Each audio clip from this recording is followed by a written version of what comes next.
Three-phase chokes made of electrical steel, gapped core, foil windings, and clamps that hold the core together is one of those examples that has been studied extensively and validated against measurements. This is also one of those examples which is advantageous to solve in 3D FEM. Let me show you how we could set up such case in TRAFOLO simulation software. First we will start with the setup. In most cases we will treat such three-phase chokes as symmetric problem. From electromagnetics we will use harmonic simulation because typically for such three-phase chokes we have a fundamental frequency ranging for a few hundred hertz and harmonics ranging in kilohertz, and because of a huge difference in frequencies there is no other way than solve this as a harmonic problem. Here we define that we have three phases, and under the heat transfer we are going to solve a steady state temperature calculation. Next we head to the material section, and here we can select materials, both conductors and non-conductors, as well as core materials from a wide list of core materials available in the software. Then you just select the material, click copy. Materials from the global library will appear under the local material section. Local materials are those materials that are going to be used in our simulation. Here we added the core, which you can see from this picture illustrating the core. I will double click on this material and we can see all the properties used by this material. So first of all, it is a laminated material where we define the conductivity for lamination.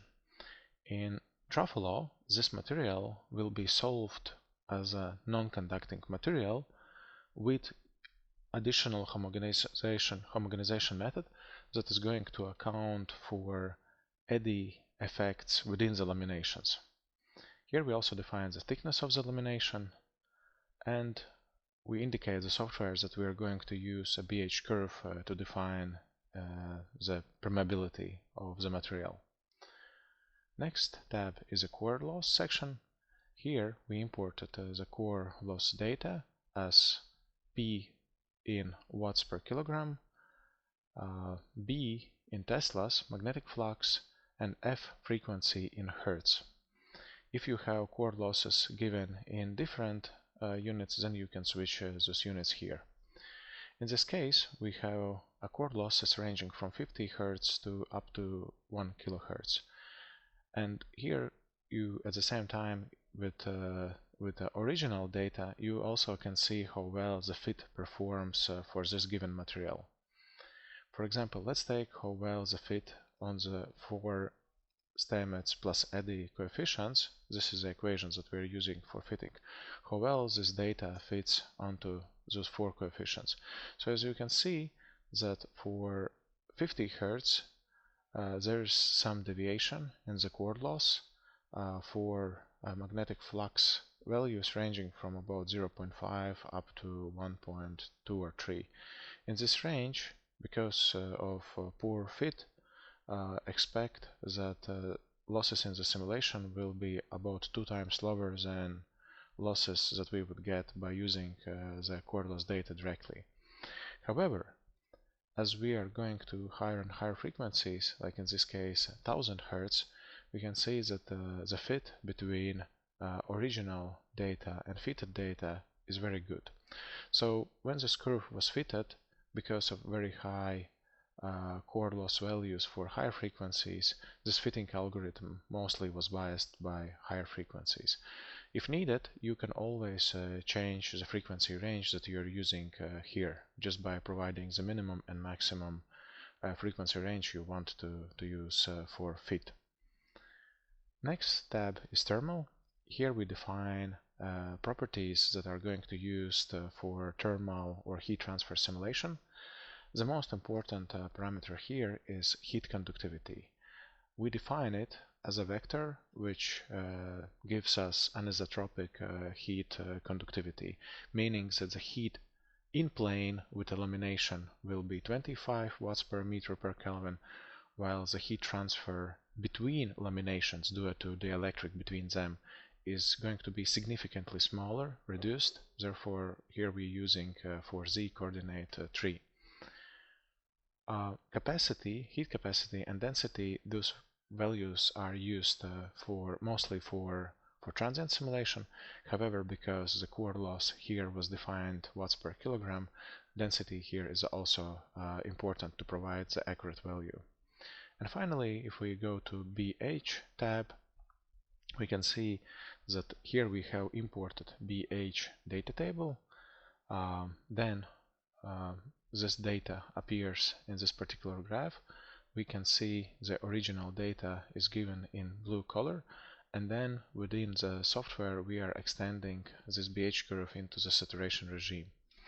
Also pay attention to this graph below, which defines differential relative permeability. This graph oftentimes demonstrates us some anomalies within the BH curve. What we should see in this graph is that differential relative permeability, it should be smooth, like in this case it is, and also it should, in the saturation regime, when the core is saturating, it should asymptotically go towards 1.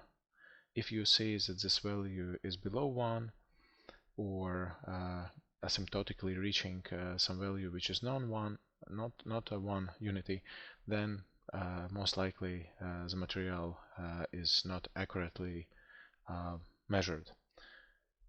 So next we move to the winding material. In this case, foil windings are going to be made of aluminum. So with conductive materials it's very simple. Here we define the electric conductivity of the material, and the rest, so this one coefficient, which is called temperature coefficient, is correction for the temperature. As aluminum or copper or most of conductors got hotter and hotter, they became less and less conductive.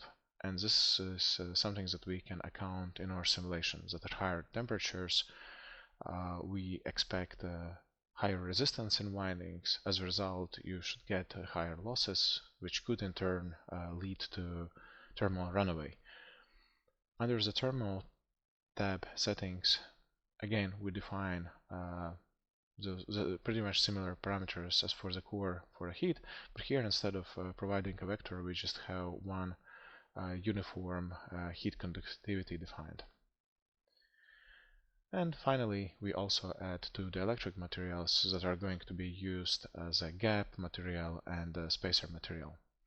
Pay attention here on the button. There is a default materials section where we tell the software what are going to be our default materials for each type of geometry. In this case, the core, there is only one material. For the coil, we need to choose aluminum, and then for bobbin and gaps, we choose the corresponding materials. Next, let's move on to actual geometry building. Our advice is to build entire geometry within TRAFOLO. Even though you might have some very beautiful geometry made by very experienced and professional mechanical engineer, we highly recommend always start with geometries that are built within TRAFOLO, because only then we can guarantee that you will get very clean geometries without artifacts, and will be able to get simulations within minutes, not days or weeks. So in this case, we have a 3-limb core with gaps, and the way how we create it, we make sure that the source is template. So because we're going to make the geometry from the template, the gap type is physical. You will see that there are two gap types, physical and virtual. Physical means that the gaps have some finite thickness, while virtual creates just a very thin slice that we approximate with permeability gap model. In this case, because the gaps are thick, we will use physical gaps. Next, under the geometry builder, we choose the proper geometry for core. In this case, it's a 3-limb core. In other cases, you may select any of those parametric geometries from a wide range of templates that we provide with our software. Next, by following those parameters shown in the dimensions picture. Fill in the information, parameters, and then click apply. You will create a core without gaps. To add gaps, you will need to click here new gap and then define the minimum and maximum coordinate for each gap. In this case, we apply minimum and maximum coordinates for all limbs to create the same gap location for all 3 limbs. You could also choose, for example, central limb, and then the gap that you define here would appear only on the central limb. Or side limbs, if you choose side limbs, then those would appear on the side limbs. So it's very simple way to add any number in any positions gaps on the core limbs. Next, we will move to the coil section. Here we will need to click on the new group to add new coil group, and then click here on this button to edit winding settings. We will choose to create a winding from template. Wire type is going to be foil winding. Number of turns per each winding is going to be 15, and we are not going to, in the simulation, calculate current within each of those foil turns, but treat foil winding as one simple geometry and then apply specialized homogenization method for foil windings to account for the current distribution vertically, like a current crowding. So here we just define the number of turns. Next, we choose from geometry builder, we choose fillet geometry type, which is the simplest winding geometry that we can create in TRAFOLO. Fill in all the parameters and pay attention that here on the button, when you have three phases enabled, you have this parameter called distance between coils. You provide this distance between each of those 2 coils, and as a result you will create all 3 coils simultaneously. And this is very important in TRAFOLO, that coils for all 3 phases are within one group, like in this case. Next, we will move to other. Under the other, we typically keep materials, conductive materials that are neither core nor coil. In this case, those are 3 clamps that hold the core together, and we create them again by clicking new group, then edit, and clamps are made from simple primitive geometry called box. Providing 3 coordinates, we create this clamp, and then we need to translate it. In this case, this clamp is positioned on the central limb, so we apply only translation in one coordinate. Then if we go back to, let's say, the second clamp, then we apply translation in 2 directions. So one is sidewise and another one is away from the symmetry plane. In TRAFOLO we always have a symmetry plane at x, y plane, z equals 0 plane, and everything that is positive z is going to be used in the simulation, while everything that is in negative z direction is going to be cut. Next, we are going to the bobbin section. Here we created spacers for all 3 limbs. To create the spacers, again click new group. New group will be added, edit, and with this default geometry type, we call it default bobbin type, you can create both a regular bobbin, which will have this on the top and on the bottom like additional like extensions, as well as you can apply cuts like across to the bobbin to create spacers like in this case. And in TRAFOLO you do not need to worry about all the small cuts from the bobbin, because the software will cut material from the bobbin if there is going to be overlap with core windings or other geometry type, those will be automatically cut from the bobbin.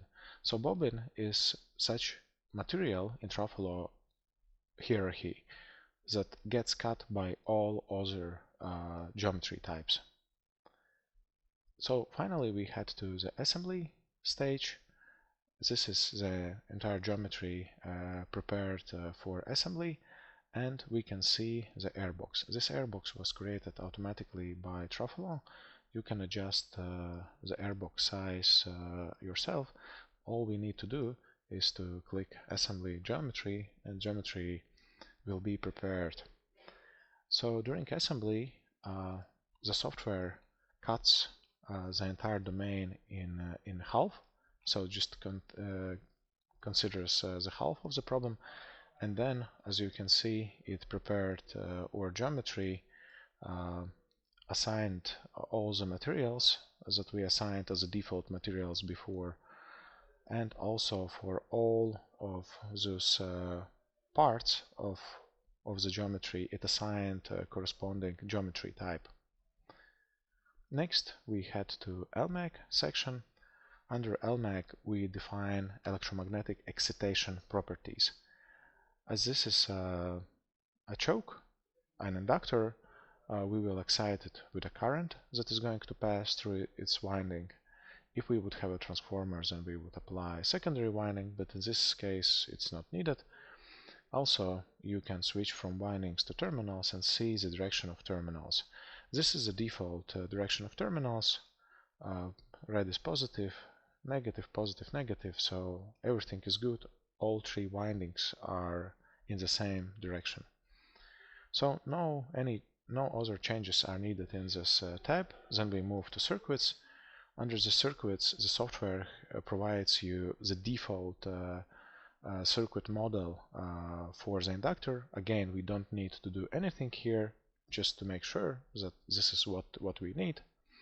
Under the waveform section, here we define the fundamental frequency, fundamental current, and harmonics. In this case, fundamental frequency is going to be 500 Hz, and harmonics are going to be 10 kHz. Again, I will just remind that in this case, because of very large difference in frequencies between fundamental and harmonic, it would not be practical to solve such problem as a transient simulation. So the only way to solve such simulation is harmonic. Next, we are moving to the heat definition. Here, first of all, you can specify what is going to be predicted steady state temperature. This temperature is also going to be used in correcting conductivity of aluminum. Let's put 80 as our predicted steady state temperature. After the simulation, we can run another simulation with this temperature adjusted accordingly to the simulation. But for the beginning, we just make our best guess. Next, if you want, you can apply some boundary conditions that define the heat removal from the component. We are not solving a CFD problem. We are not solving conjugate heat transfer problem. So the only way heat gets removed from the component is by using one of those boundary condition types. Either fixed temperature, where we just define a fixed temperature on the surface. Convection. Under the convection, we define the external temperature, which corresponds, let's say, to the air or oil temperature surrounding the component. And then we define heat transfer coefficient, which depends on the flow properties. If it's natural convection or if it's turbulent convection. Depending on the flow type, you may have very different coefficients. Therefore, you can calculate those coefficients yourself using specialized empirical calculators by clicking on this link. So in this case, we will keep all the default convective boundaries intact. Only will add some heat removal from the bottom. Let's assume that we have some structure which has 40-degree temperature and is very good heat removal from the component. So we will set heat transfer coefficient equal to 100. So what we expect is that there is going to be a significant part of the heat removed from the component. Also notice that here under the heat transfer we can click on the entire group, which will select all the faces and then define those external temperature, heat transfer coefficients, or select any type of the heat transfer on the entire group. Or if we apply some changes on some specific faces, like in this case I changed external temperature and heat transfer coefficient, then the software will indicate that there are differences between this face and the group. So you can see that the group has 20 degrees and 5 watts per meter square Kelvin, and all of those faces are the same, while this one is different. This is how you can always double check that you have applied some special condition on one of those faces. Additionally, you can choose here the color map, and for example, if we choose heat transfer coefficient, we can see that value 20 is applied on all faces except the last one. The same with the temperature.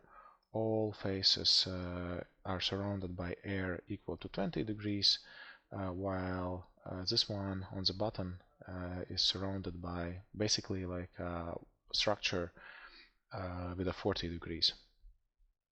So let's move on to the meshing tab. Here we first need to click Evaluate Mesh. In this step, the software pre-computed, or we could say made the best guess what mesh properties are needed for your first simulation. Pay attention that this guess is not the most accurate because the software does not understand maybe some nuances in your design or geometry. But typically if you use default mesh settings, that should be enough. Our recommendation is do not jump into normal or fine mesh settings before you run on very coarse or coarse mesh settings. Your goal for the first simulation is just get it running. Your goal for the first simulation is not to get it super precise with the first run. So in this case, the meshing took about 15 seconds. The meshing is complete. As we can see, we got a very coarse mesh. From our experience, we can surely say that the mesh for winding is not accurate enough to work with a foil winding model. So now we can click on this foil winding and apply only on those winding geometries, apply desired maximum element size. We can refer to the coil. If we go back here, the coil thickness was set to 15. Our suggestion is to have for foil windings element thickness about half, as a minimum, half of the coil thickness. In this case, because coil was 15 millimeters thick, let's put all max element edge size to 8 and recompute the mesh. So it took about 20 seconds to compute the mesh. We got very nice mesh for foil windings, 2 elements thick. Next step, let's move to the solve section. Here for the first run I'm not going to change anything, just will pay attention to the number of parallel cores. My computer has 16 cores, but because this case has not so many mesh elements, it is 55,000 mesh elements. The software suggests me to use 4 CPU cores for the maximum efficiency per core. We can use slightly larger in this case, let's put 6. Next I will hit simulation setup. In this step the TRAFOLO will prepare simulation files, and then I will click run simulation. During the simulation run we can observe how well the software converges by clicking here on the left bottom corner. It is called Terminal. In Terminal, we will see all the information about the convergence of the solver, about all errors, so all the information that you may need as advanced professional user, you will find in the terminal. So, simulation took a couple of minutes. Once it's over, you will get temperature distribution graph. Then we will head to the summary tab, and here we will see in the first table the distribution of losses among windings. In this case, it's only primary winding, core losses, losses in clamps, and then also depending on the frequency. What we need to pay attention in this result table is that the binding losses are high, core losses are low, and the losses for the clamp are also high. About 40% of all losses are from clamps in this case.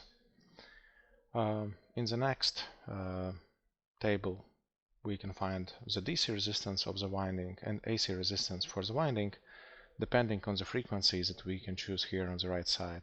If I choose to the higher frequency, we can see that the AC loss increased, and notice that the difference between DC and AC resistances are almost 2 orders of magnitude. This is a voltage that drives the current that we have specified.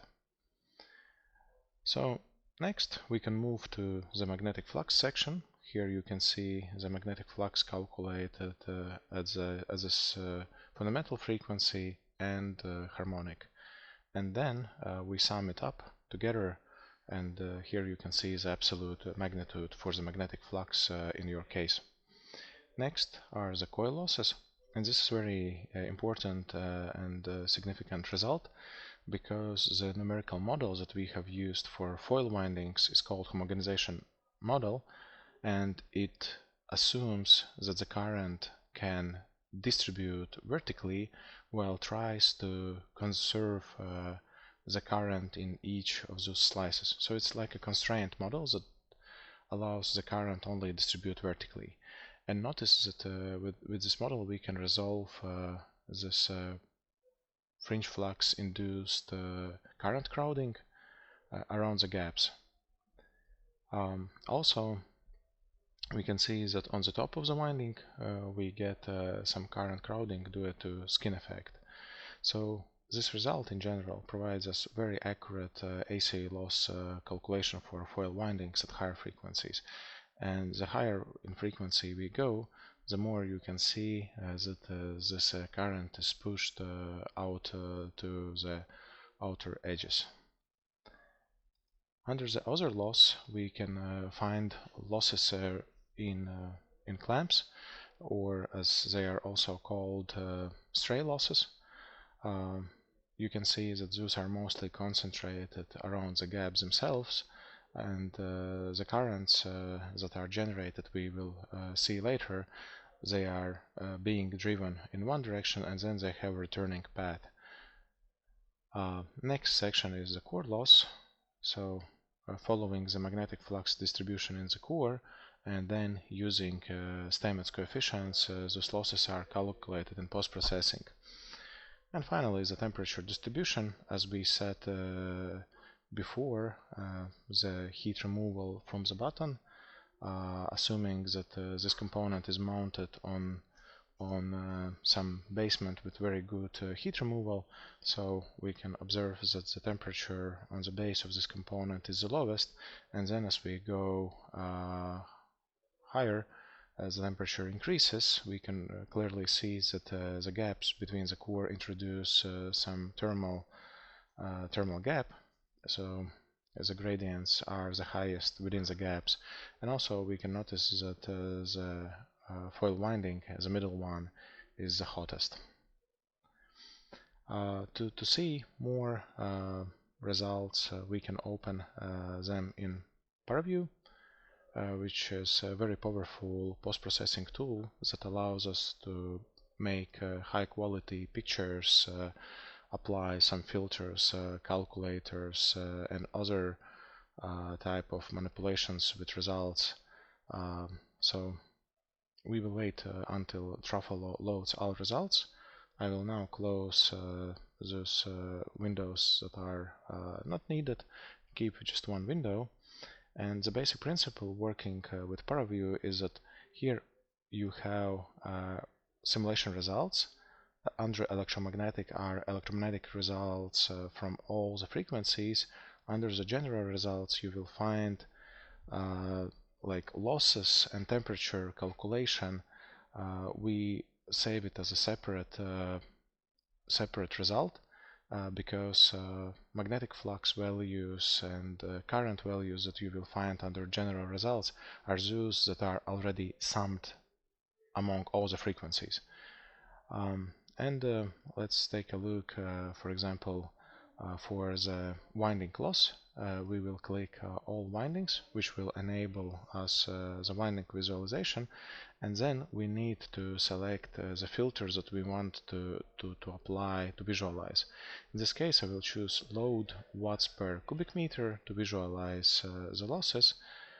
Here I can click on this rescale to visible data range button to rescale losses minimum and maximum according to this color.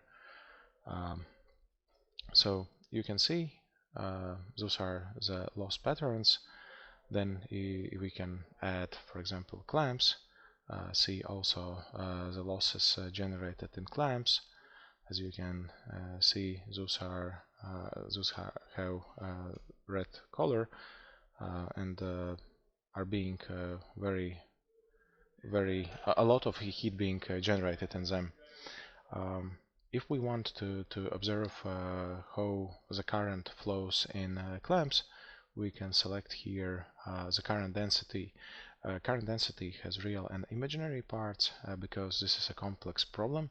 So we need to depending on the phase in each of those limbs, the current density will differ. So let's take, for example, current density real part. We see that the maximum corresponds to this most outer right limb, and next I will, instead of visualizing the magnitude of the current density, I will visualize it in x direction. X direction is the direction horizontal to our view plane, and what we can see here is that with this dark blue color we can observe the current that flows in negative x direction, so to the left, and then it returns back with a red color. You can see the returning path for the current. So basically the currents are flowing in enclosed paths in those clamps. And if we would want to reduce those stray losses in clamps, we would need to break this current path as a minimum by drilling some holes in clamps or providing some barrier for not allowing currents to freely flow. So this is a way how we can easily visualize our simulation results. Pay attention that the temperature calculation is under the general results row. Here we can again click on this button to visualize and scale it for the entire data range. If you want to provide your own data range, you can click here Scale to Custom Data Range, provide minimum and maximum values. If you want to apply some filters on those results that you see here on the top, you can search for different filter types. For example, integrate or draw some lines. You will find all those filters under this section.